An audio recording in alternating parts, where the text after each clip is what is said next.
I just want to know who picked up the pink positive disruptor ribbon?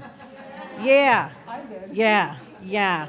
The reason that I chose it is because I was at the first JOFA conference in 1997, and I say till this, also, who else here was at the first JOFA conference in 1997? Yeah, thanks, okay. And I always say that first conference, I went in having no idea what it was. It blew my mind. Until this day, I say that only second to having my children, it was the most positively disruptive experience in my life. And so that's why we ended up with the ribbon. But so I encourage you, it's not too late. You can still go pick up ribbons. Anyway, hi, everyone. My name is Daphne Lazar Price. You might have heard from me once or twice today.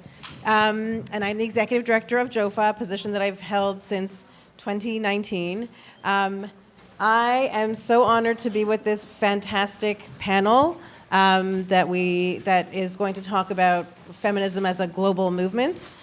We have some good international representation here.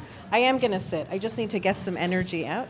And I'm going to let everybody do their own introduction. I'm just going to point out my colleagues, Rabbanit Nomi Kaltmann, Rabbi Dina Brawer, Rabbi Dr. Anat Sharbat. And this is a really formidable group. I want to say at the outset that you don't need to be a rabbi or ordained to be part of a global movement. It is purely coincidental that we are. And so, if you're inspired, don't think, shoot, I don't have smicha, I can't do this. But also if you're thinking, hey, I really want smicha, I should do this, talk to us and we'll give you some good advice on that also. I'm actually going to let everybody spend a few minutes to talk about how they came to this work, and then we'll kind of dive into some questions. Happy to start. Good afternoon. I know from sitting in sessions earlier this afternoon, this morning, that it's kind of hard to see from the back, so I'm going to stand if that's okay. Happy? Okay, good. I also need to get some energy out. It's been great to be part of this discussion today. And so I just want to take a breath, because we've heard a lot of interesting things. And also a moment to celebrate and say, we've come a long way since 1997. I wasn't even a feminist then, or I didn't know what Orthodox feminism meant. And I also want to say, for some of the people who have been there since the beginning of the journey, you might feel like you've heard things, the same topics that you probably heard back then, that are perhaps still feeling like moments of frustration, but like still more needs to change. So it's probably this moment of like, a lot has changed and a lot more needs to change. So just kind of a moment to pause about that. I hope that makes sense. Okay, great.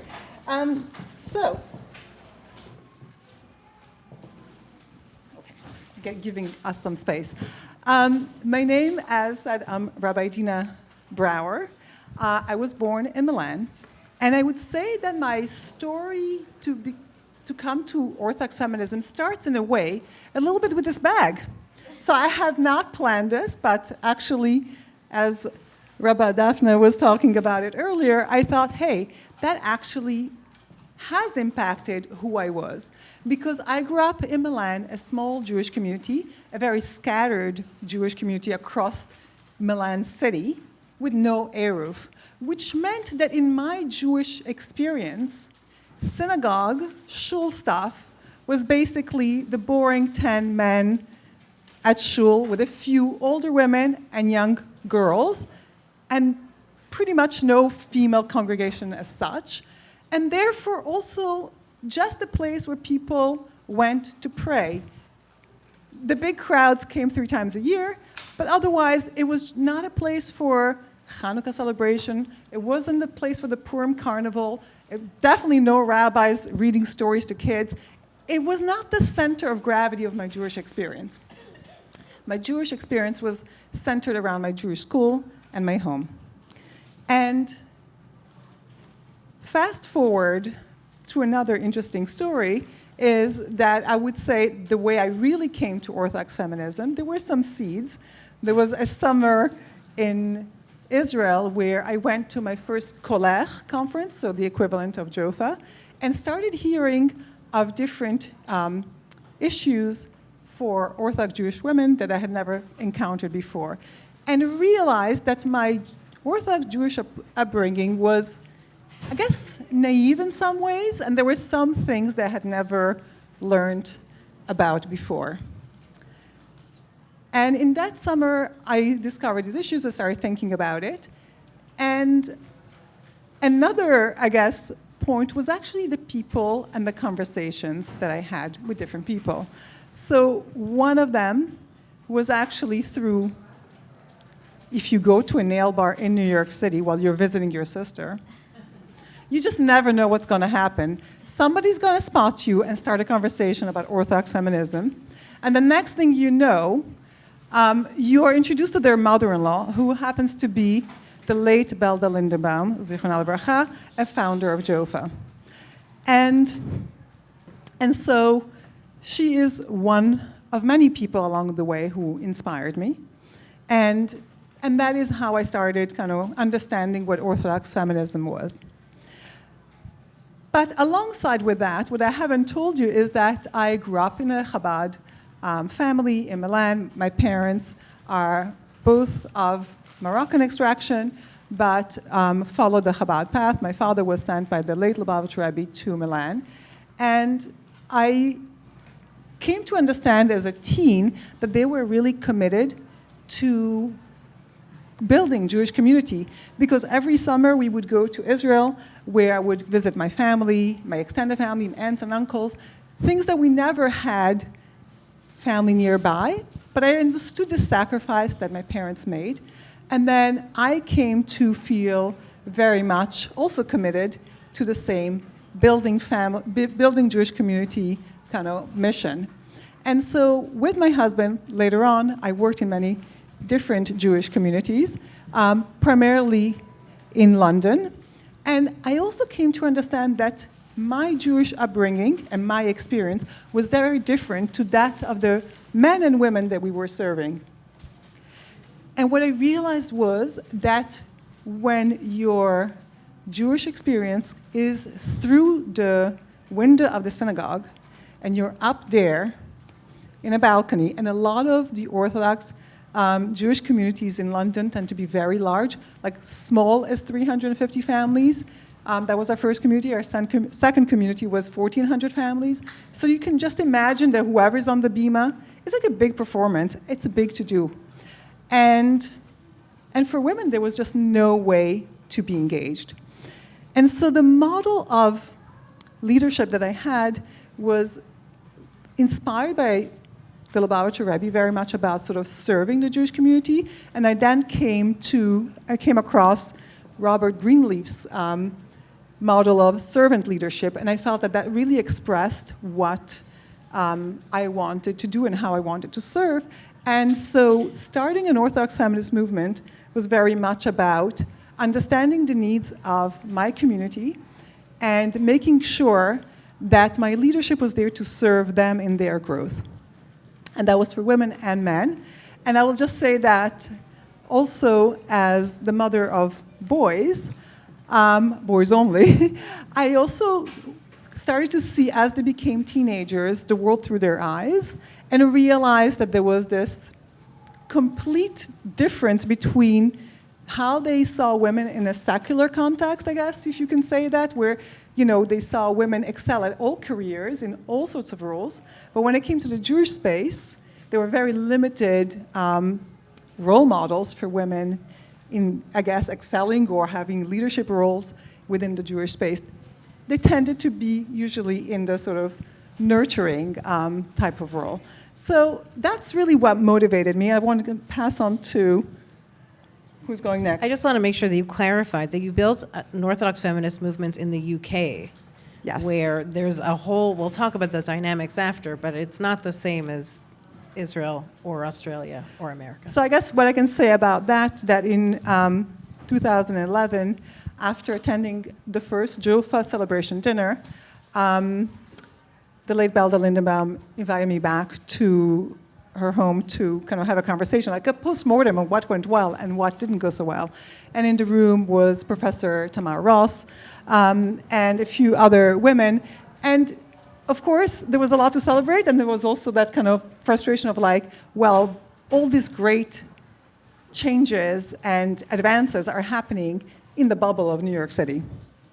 And how do we bring this to the rest of the world? And so that started a conversation that I've written about and I can talk about more, but that is how I came to, very unlikely, probably, to start an Orthodox feminist movement, which became a huge grassroots movement that also influenced the change in the more sort of hierarchical, structural spaces. So, thank you. You're welcome.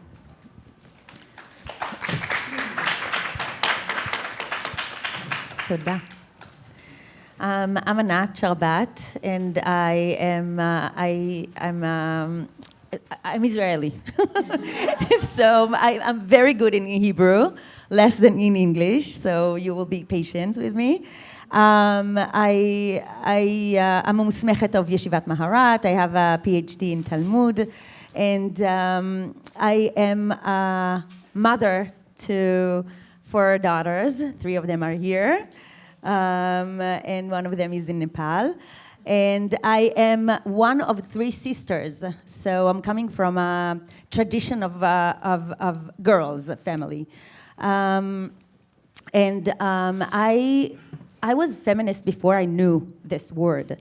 Like, I was born to a traditional Bukharian family in Afula in Israel, and usually Bukharian are very happy with boys.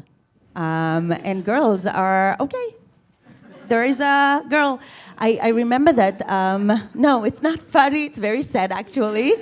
I remember that my uncle did not say anything when he got a girl. And I asked my mom, like in my family, because we are 3 girls, it was very sensitive. So we didn't, my parents did not behave like that, but I'm coming from a very large family. My father has 10 siblings, so I have 48 cousins, and I, without words, I grew up in a sense that I'm a second best, and I, in myself, I created.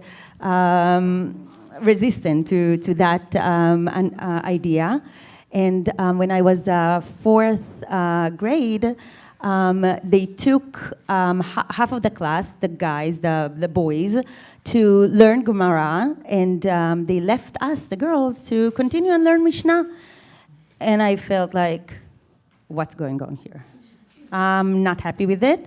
And what I did is I disrupt the teacher to send me to the principal who taught the boys to be there and to listen to those secrets that I'm not allowed to hear. So this is my beginning into being a feminist without even knowing of this word. And in 1997, JOFA had the first conference. In 1998, Kolech was pursuing the first conference in Israel. And I saw the advertising in the newsletter, and I said to my mom, we're going. She said, no. I said to my sisters, we're going. No. So I said, I went alone. I went alone. It was 2 days of conference. And I was, in Hebrew we say, be'orot. I was, because they spoke my language. They had, terminology to all my feelings. And I remember it was my birthday. It was the best present to my birthday. And I remember I called my mom and I said, I found my space, yes. And and the rest is history. We came here, and Rabbi Sarah was ordained, and I felt in heaven. So this is my path to feminism and to. But in Israel, when I came back, I was here a clergy at the HIR after I was musmechet at Yeshivat Maharat, and then we went back to Israel. I felt like I need my forces to my land, to my bait, and we went back, and then October 7th, and we all were shocked of this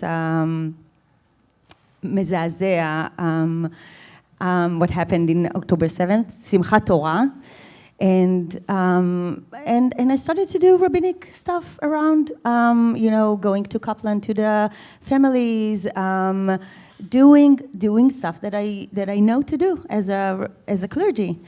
And I heard in the radio that they put in, now it's Kikar HaChatufim, the hostage square, but it wasn't. They put in the place of Sifriyat Bet Ariela and Tel Aviv Museum, a long table.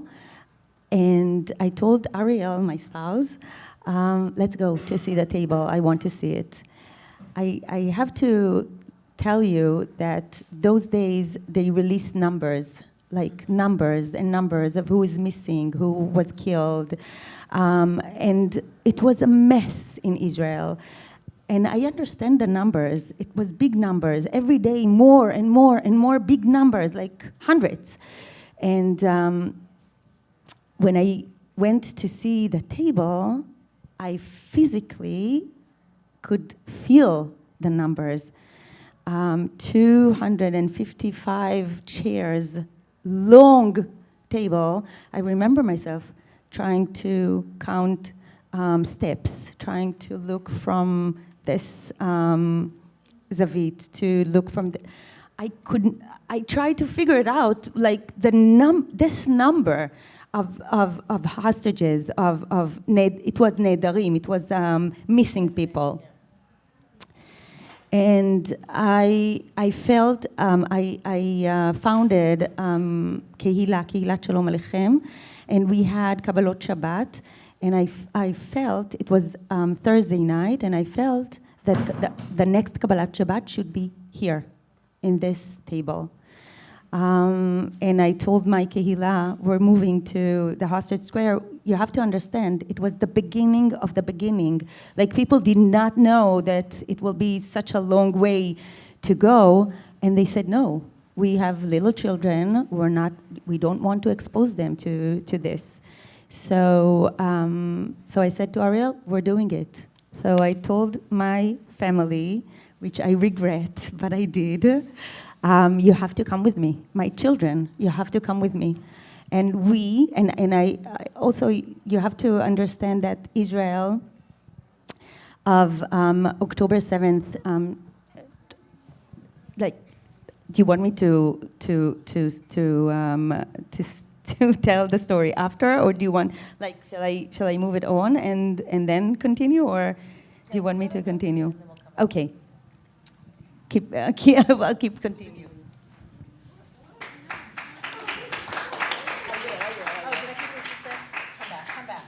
Come back halfway through. I'm gonna let you finish. No, so I have so much to say, but and you have to like cut me because. But I'll continue this. The atmosphere in Israel was tense, very, very, very tense. It's the milchama, it's October 7th, but also it's the מהפכה המשטרית, or המשפטית, or whatever, I don't know your political view.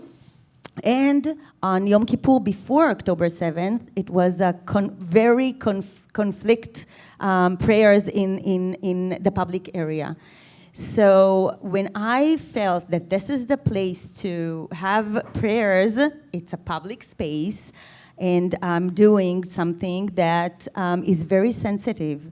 So it needed strategy. So I immediately think, what shall I do? So I need a man. I need someone who is not in my denomination. I need someone who will be hamashlim sheli, will take me wider. Because I'm Orthodox, I'm a woman in Tel Aviv. It's not easy to be a religious leader woman in Tel Aviv, and I need someone to have my back. So I call Rabbi Lior Sinai, who was one of the leaders of the public prayers on Yom Kippur, and he did it very well. He's my friend. And I told him, please join me. He immediately said, yes, we're doing it together. And we started to do Kabbalat Shabbat. We came to the first Kabbalat Shabbat. There was Danny Miran, the father of Omri Miran. He was the only one from the families that came to this space and said, this is my space. I'm not in Kaplan, I'm here. Because most of the families were in Kaplan. I'll continue and say more later. Wow, that was fascinating. Hi, I feel like I'm in amazing company here with formidable, incredible women. My name is Nomi Kaltmann. I graduated from Yeshivat Maharat in 2023, and I am from Melbourne, Australia. I don't know if you've ever been to my lovely community. It's not as big as New York, but it's an amazing and vibrant community. It's not some little backwater. It's a great community. We have everything we want. It's busy. In my neighborhood of Caulfield, there's probably about 60 synagogues, 10, 12 kosher restaurants, 10, 12 amazing Jewish schools, and the Jews are really, really vibrant. And I'm part of an Australian family. So most Australians, there was an original migration to Australia in the 1800s, and one of my great-great-grandparents was one of that original migration. They came because right after the Californian gold rush, there was a gold rush in Melbourne, in Ballarat. It's about an hour from Melbourne. So my ancestors on my mom's side of the family came in 1860 to Australia, which is really rare. Most Jews only came to Australia after the Holocaust. Outside of Israel, Melbourne, my city, had the highest number per capita of Holocaust survivors who came here. And on my dad's side, one of my grandfather, Alav Hashalom, was a Holocaust survivor. And I have a grandma, my dad's mum, who's born in an orcharding family in a place called Shepparton.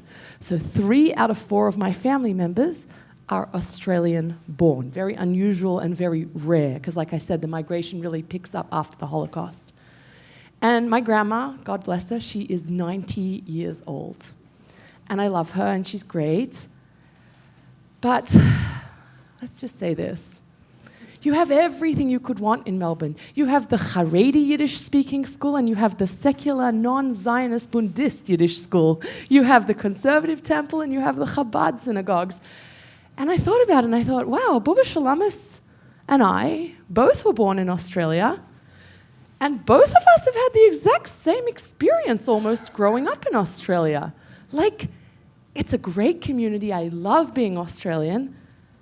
But things move slowly. We're in the colonies, if things that are exciting for you guys in New York, like every shul at the moment is opening up a women's Megillah reading for Purim, and they go on about how amazing they are because they have a Megillah reading. Think about New York. When did you guys do this? 30 years ago? You roll your eyes. You're like, we've moved past that. Not in Melbourne. So I grow up in this family. My family is Chabad. I'm one of 7 children. I'm the second oldest.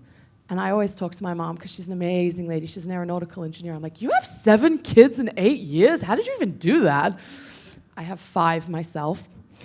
And I'm like, okay. I go through high school. I go to a Chabad day school. From 9 to 12, I go to a modern Orthodox co-ed school. Have an amazing time through high school.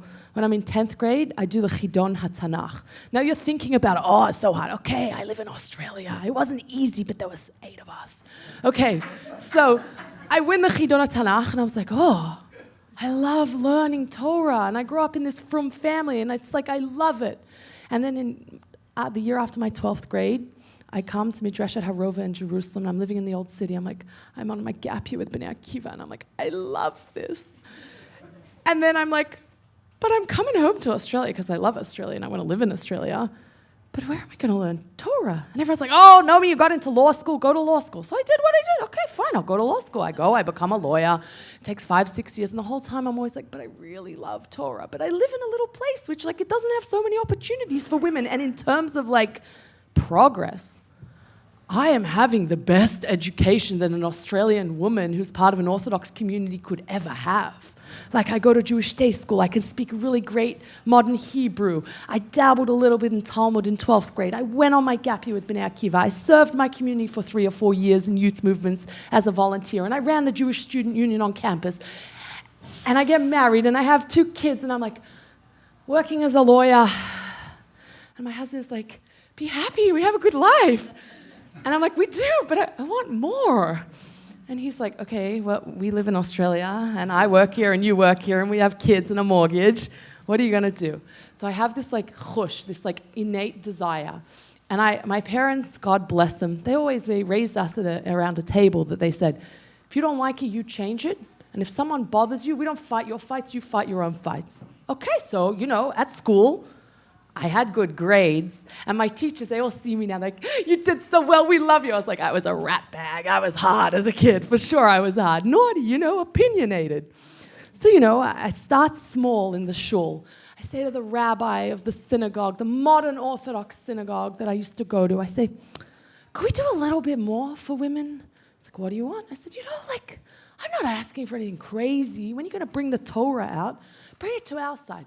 I live in Melbourne, don't laugh. And he's like, no. And I was like, what do you mean, no? And he's like, what do you mean, no? And I was like, why can't you bring it? He goes, people in our synagogue, they vote for the most right-wing parties. And I was like, and? In Australia, everyone has to vote. It's compulsory voting. I don't care who you vote for. Everyone votes for everybody. Or you get a fine. How's that for Australia? One of 20 countries in the world. He's like, they vote for the right-wing parties. I was like, I don't care. Bring the Torah. And he's like, they won't like it.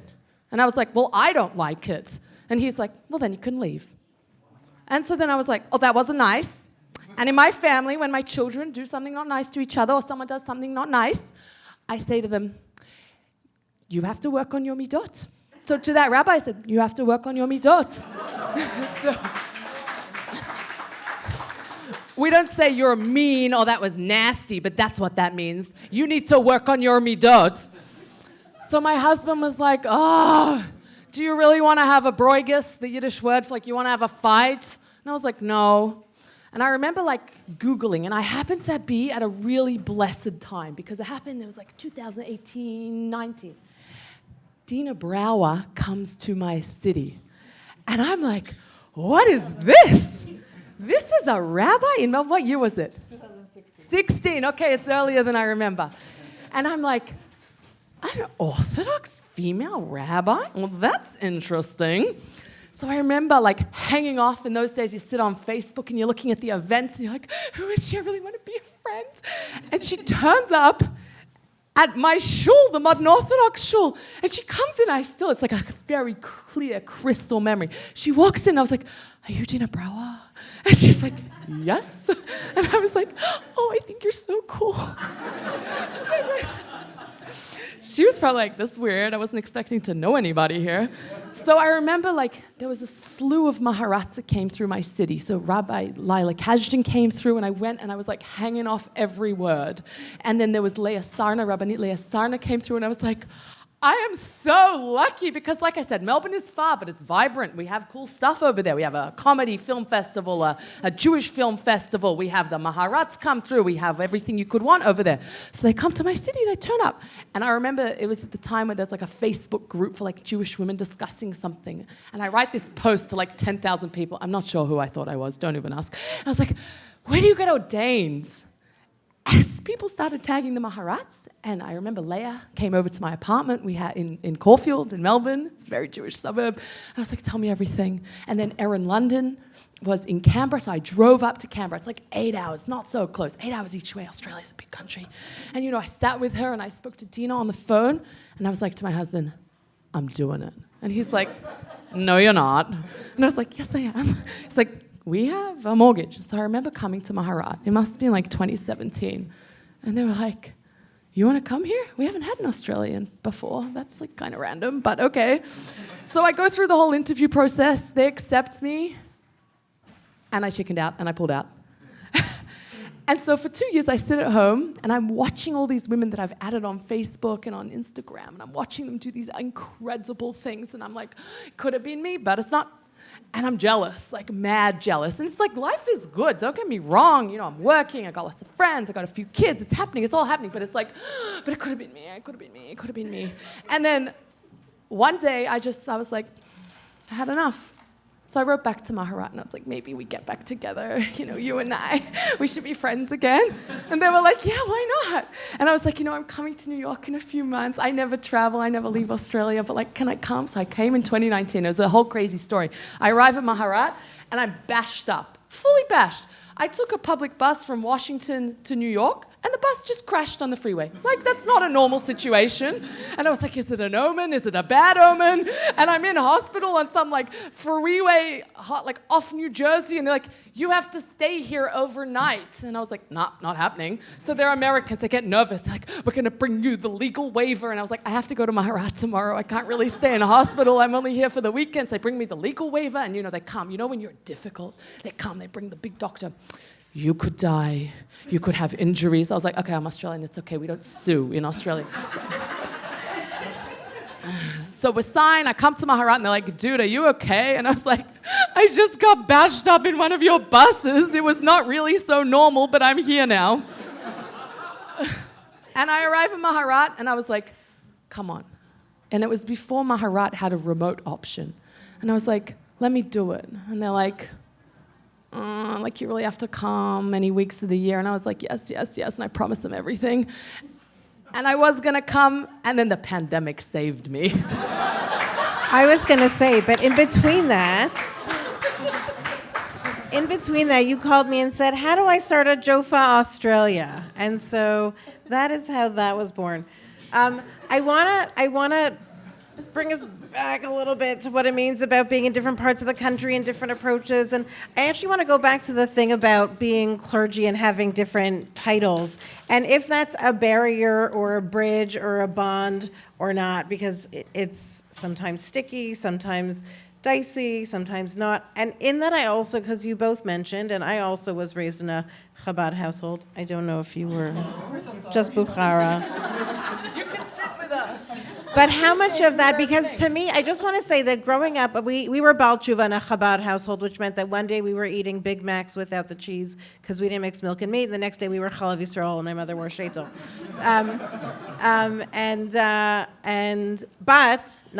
And throughout, I saw really strong women as role models. They weren't necessarily halachically knowledgeable other than like Chabad minhagim, but they own their space. If you guys can touch on kind of the politics of the title and whether that's a bridge or a barrier, and also the impact of Chabad. Also, I'm sure the Chabad tries to be Makari of you. Can I take that? Sure.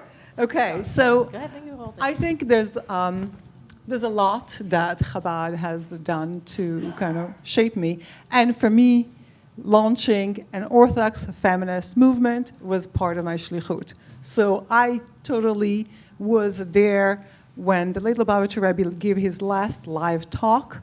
And I don't know if you could watch this, but he talked about having done everything, and it was up to us. And that's the sort of message I've always taken with me for every piece of kind of Jewish community work that I have done. And he was incredibly creative, proto-feminist perhaps. I don't know, I can give you a whole thing about that. But I would say that it is the people who shaped me. I never sort of was aware of like what feminism was. It wasn't taught as a class in my upbringing. But I did imbibe that kind of, because in Chabad, the ideal is to be a shliach, right? To kind of be out there and serve your community. And that's an equal role for men and women. It's like all the guys get smicha, But because when everybody's a rabbi, it doesn't really matter much who is or who isn't. They're not, it's not so special. But if you're a shliach or a shlucha, that's really like the title that everybody aspires to, or some people don't. But the point is, that's the big deal. And the role models that really shaped my lives were my teachers. Some happened to be men, some were women, and actually the women were quite powerful. So I think this idea of service, but also coupled with this is a very famous Hasidic tale about, I don't know if you've heard it, but it's about basically the Rabbi who has different people come and see him.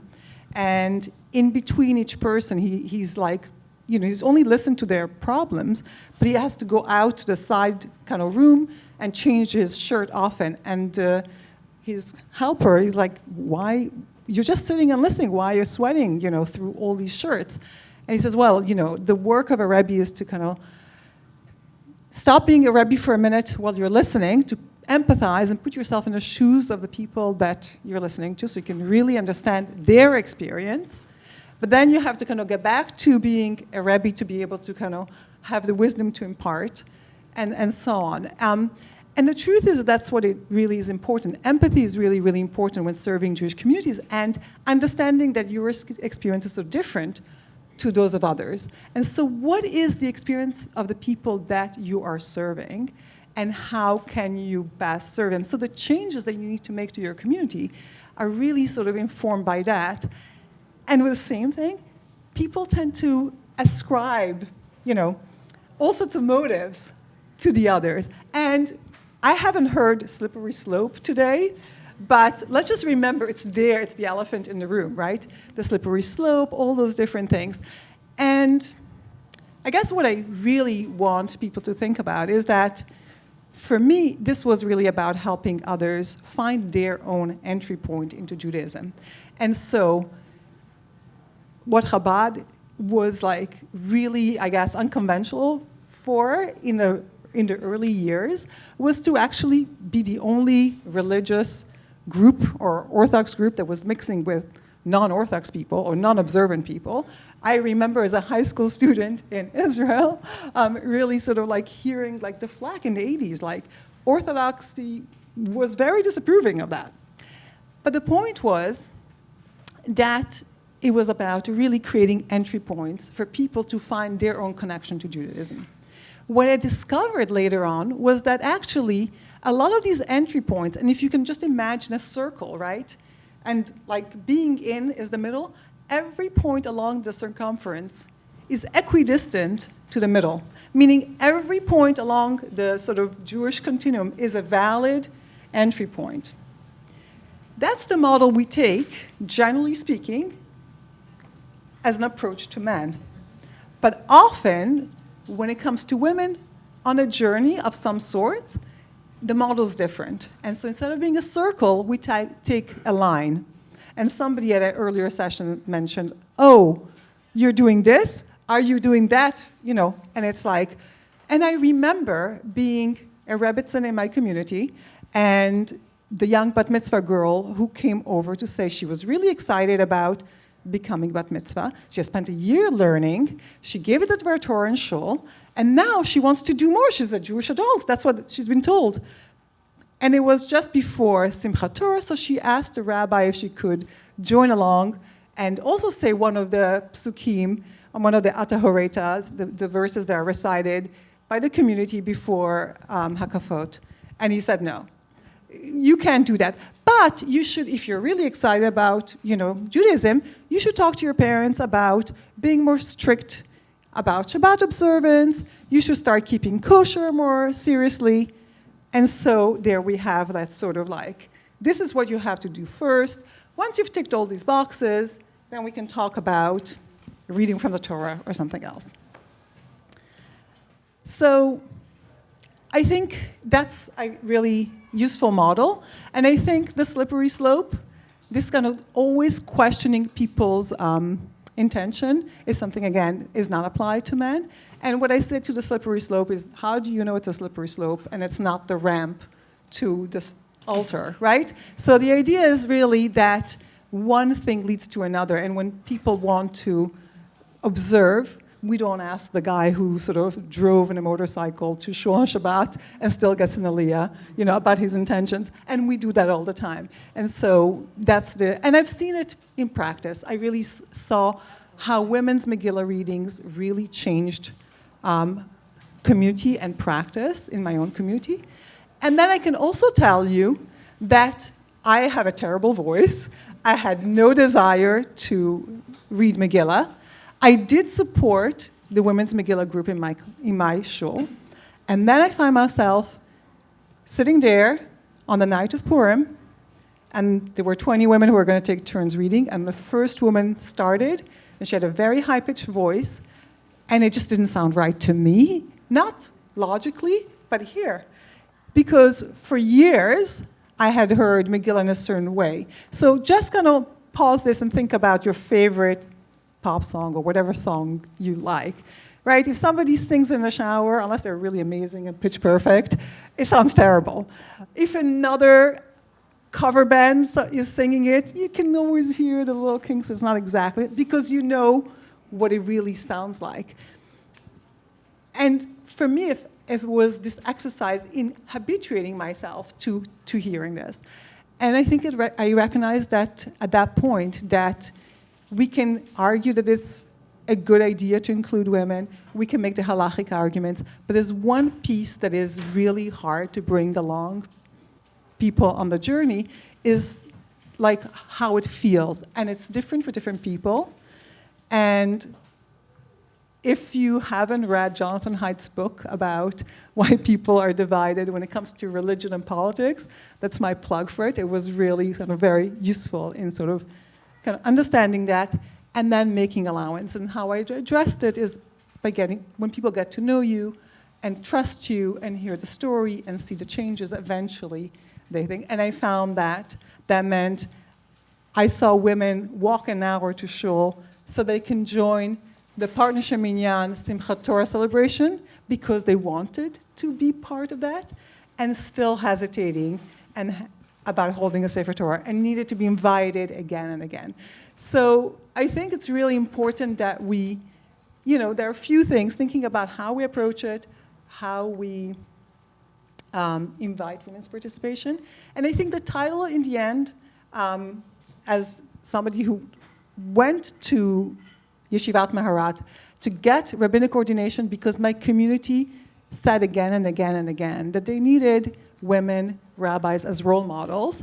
And I looked around and saw nobody else was going to do it, and I felt like I really needed to kind of, b'makom she'en ish, hishtadel liot ish, in a place where there's no man, pun intended, you go and be the man. So, it was, but whichever title you pick, you sometimes alienate one segment of the community. So I kind of dance between using Rabba and Rabbi, I think depending on context, and I recognize that my role is that of a rabbi, but for some communities it's really hard to, even entertain that, and they kind of associate that with so many things that they cannot get their head around. Thank you, Dina. I love Chabad. You'll never catch me saying a bad word about Chabad. The Lubavitcher Rebbe, the seventh one, the one who just passed, he sent shluchim to Morocco was first and Melbourne was second, my city. So Chabad, it's very common to have a modern Orthodox shul in my city with a Chabad rabbi, because that's the talent pool. It's a very strong Chabad community. They run community schools where it's very normal for modern Orthodox people to send their children there. They had a smicha program for many years. They have, a seminary, a yeshiva for men. And when you grow up in a Chabad system, you get equipped just by osmosis with very useful skills for life.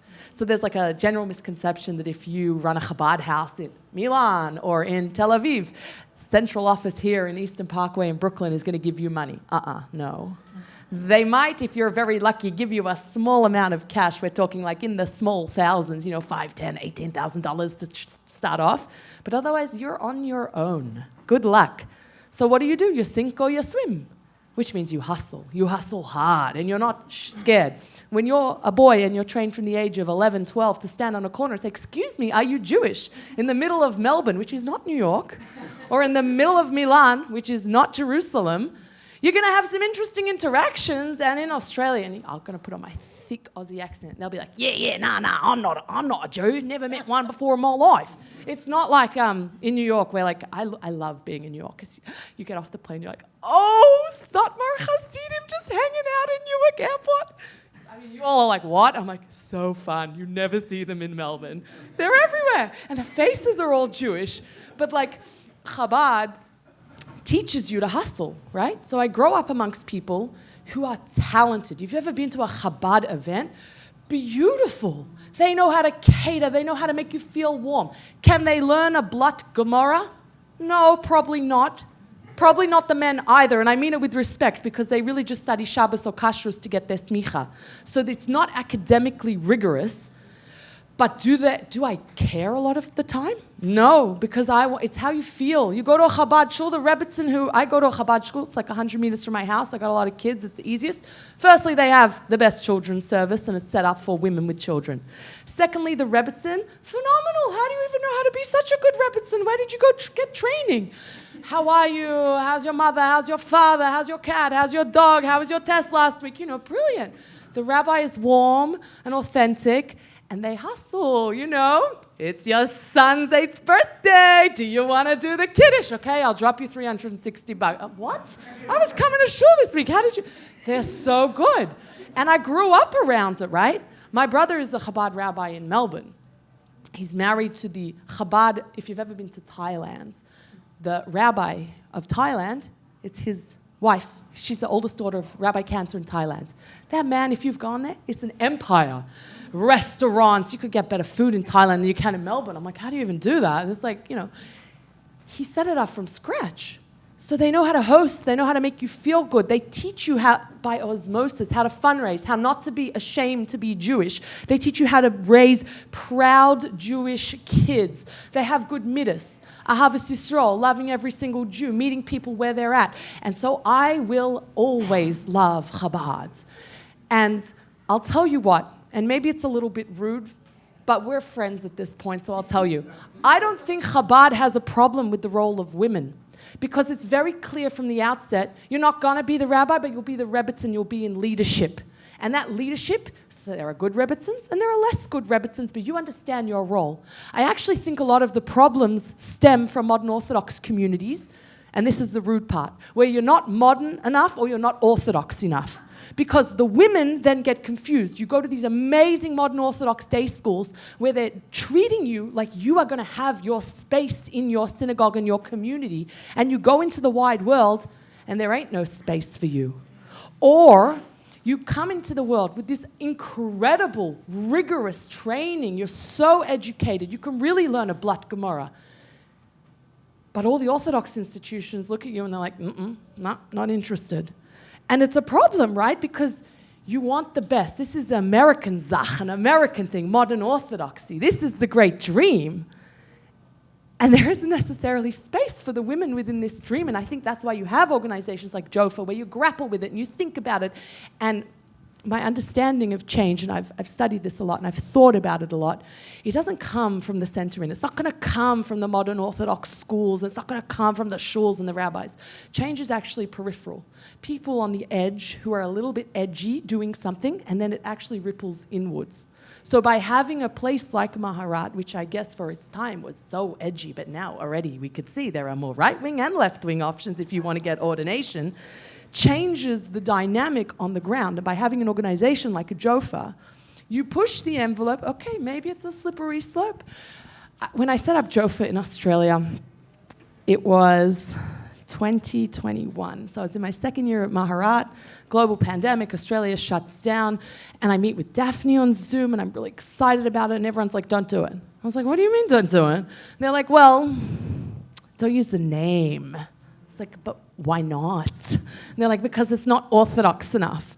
And I was like, okay, so I can give myself another name, and guess what? You're going to find another way to postle me, to make me not kosher enough anyways. So at least if I'm Jofa, you know exactly what I do. And in my head, it was like, well, if I'm going to set this up in Australia, obviously not everybody's going to like us, but I don't care. There's enough people who do like us. You just have to get people in the room. And I used the skills from my Chabad upbringing, where who funds Orthodox feminism in Australia? I don't know. I went out and I found the funding. I met with foundations. And you've got to be strategic. When you meet with the left wing, you say, we fight the rabbis. When you meet with the right wing, you say, we work with the rabbis. You know, depends on who you're talking to. And we ended up with hundreds of thousands of dollars of funding to give more than 300 Australian women opportunities to study Torah that never existed in the whole Australia. And it's not just Melbourne, which is, you know, like... It's not just in Melbourne, which is like, you know, the New York, New Jersey equivalent. I've had women from Tasmania. Don't forget it off the map. There's a problem in the world. People forget it. It's so small. It's at the bottom of Australia, not connected. You know, Queensland, you've never heard of it. You're American. Perth, Australian Capital Territory. They come from all across Australia, and they're studying and having options to these opportunities. And you know what's the best part about running a feminist organization with a Chabad-minded mentality? Because what do I mean by that? I mean, you can come. You don't. There is no litmus test. You can be super Orthodox or you can be not Orthodox. I don't care, because if you take the Chabad mindset, what is it? Each mitzvah on its own has merit. Torah learning on its own for every person has merit. Every person has a neshama that is craving closeness to Hashem and to God. So if you want to be there, we want you there. And it's been more successful than I would have ever imagined. And the Chabad Rebbitzins come, and the secular people come, and the modern Orthodox people come, and we love it. Kolech, before Maharat established, made twice a seker of what will be the name of a female rabbi. It was like imagination, a female rabbi, but they did the survey.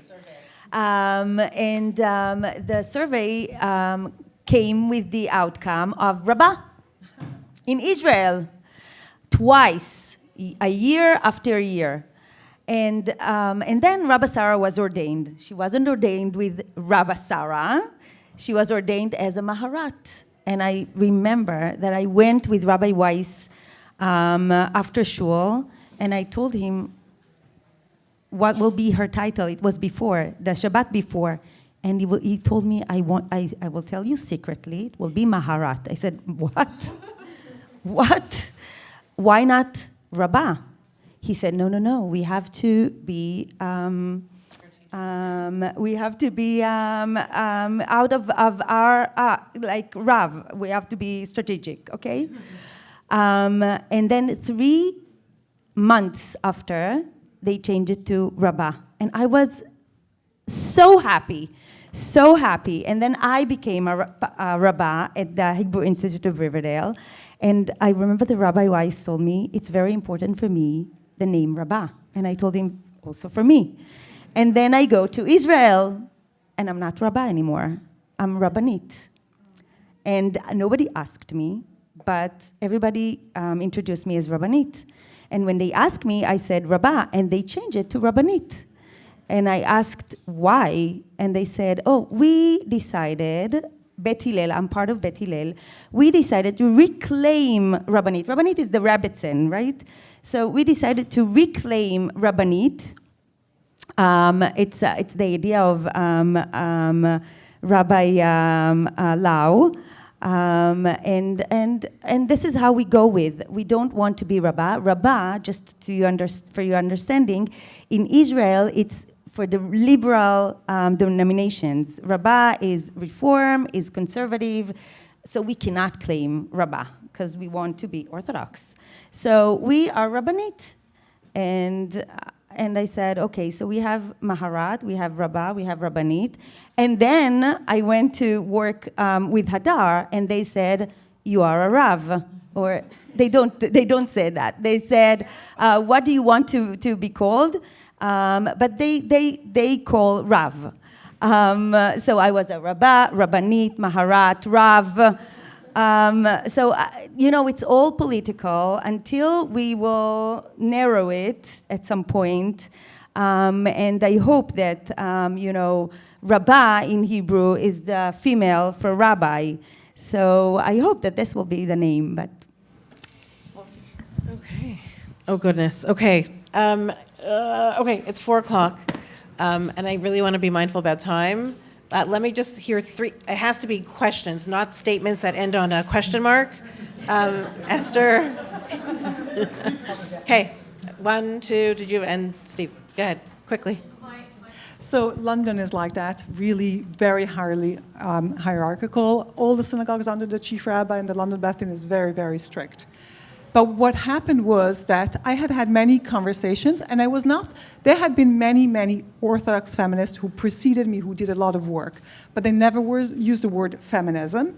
And when I talked to them, they were like, don't do it as well. But what I did was I actually gave power to the people. I invited people to come talk about, without saying the word feminism, but how do you increase women's participation. 100 people showed up. And what I realized is that I got all the feminists out of the closet into one room, and then just spent 10 minutes telling them what inspired me. And I have to say that Jofa dinner had a video with Judy Heiklin, who used to be a Jofa president, talking about the difference, having her son being called up by both father and mother's name, and things like that really moved me, that I had never kind of thought about before.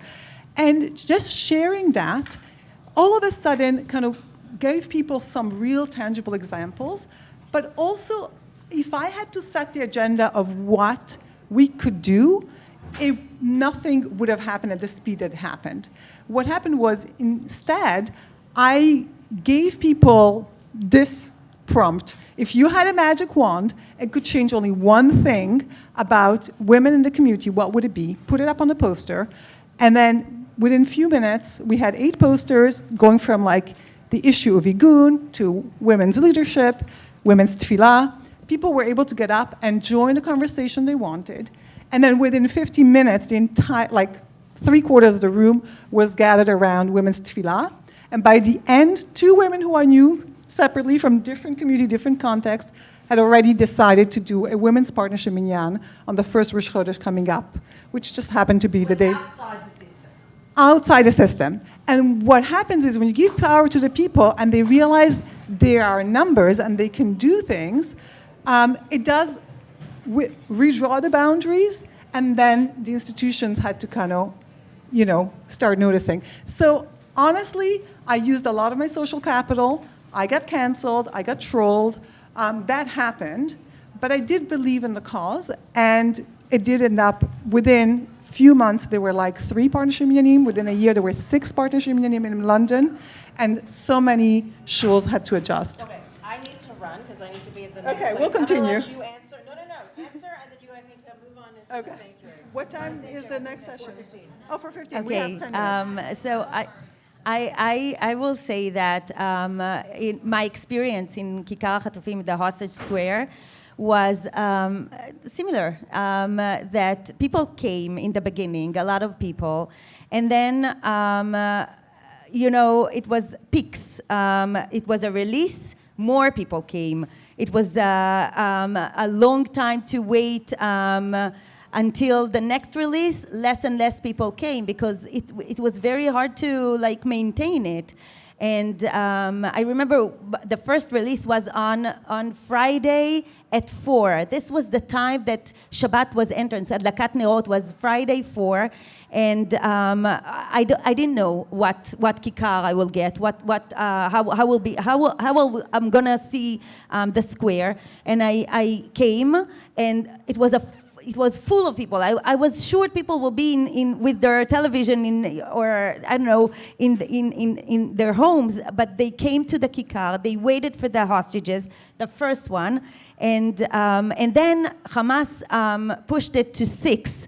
So we have thousands of people gathering, praying in Tel Aviv, Kabbalat Shabbat together. It was amazing. We used to have posters, and I hold the poster of Rimon, and her mother ran to me across the circles and whisper in my ear, "You're praying for my daughter." And we hugged each other, And on Thursday, her daughter was released. So it was very meaningful for me that she came, that she told me that I hold her poster. So we had ups and downs. Sometimes we were two people praying in Kikar Hatufim. Sometimes we were hundreds. So it went, and last Shabbat was the last Shabbat that we prayed in Kikar Hatufim. We have one more Hatuf in Gaza, Ran Gvili, that we pray and believe, I really believe, that he will come back for a burial in Israel. And to see, in the beginning, I didn't know that I'm running for such a success. But I believe that this is the right, Jewishly, this is the right thing to do, to pray. This is how we do things. We cried for Hashem to help us. Sometimes we had families of the hostages. I'm a family of the hostages. I didn't know in the beginning, but I'm a family of Idan Alexander, and his grandmother came to our circles a lot, and his family and other hostages that came and was with us gathering with Tfilot. The first Havdalah was with Sheli Shem Tov. She also, Baruch Hashem, got Omer back. I have many more to say, but I'll finish with that. Thank you.